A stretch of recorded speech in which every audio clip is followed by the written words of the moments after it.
وَمَا أَرْسَلْنَاكَ إِلَّا رَحْمَةً لِلْعَالَمِينَ، اور ہم نے آپ کو یا رسول اللہ تمام جہانوں کے لیے رحمت ہی بنا کر بھیجا۔ رسول اللہ صلی اللہ علیہ وسلم کی رحم کی مثال بہترین ہے اور ہمیں رحم کو اپنانا ہے۔ ایک دفعہ ابو مسعود اپنے کسی غلام کو پیٹ رہے تھے کہ انہیں پیچھے سے آواز آئی، اللہ سبحانہ و تعالیٰ کو تمہارے اوپر اس سے زیادہ اختیار اقتدار ہے، اور اگر اللہ سبحانہ و تعالیٰ بھی تمہارے ساتھ وہی سلوک کریں جو تم اس غلام کے ساتھ کر رہے ہو تو پھر کیا؟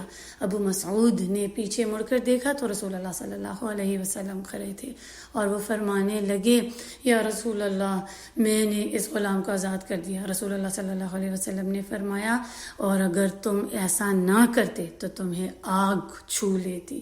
اب ہم بھی دیکھیں کہ ہمارے رویے کیسے ہیں ان لوگوں کے ساتھ جو ہم سے نیچے ہیں، ہمارے خادم، ہمارے بچے، یا پھر کوئی بھی جن کے اوپر ہمیں اختیار ہے، ہمارا ان کے ساتھ رویہ کیسا ہے؟ کیا ہم انہیں پیار، محبت اور عزت کے ساتھ پیش آتے ہیں؟ کیا ہم ان کا خیال رکھتے ہیں؟ اور کیا ہم ان کے ساتھ نرمی کا سلوک اور رحم کرتے ہیں یا نہیں؟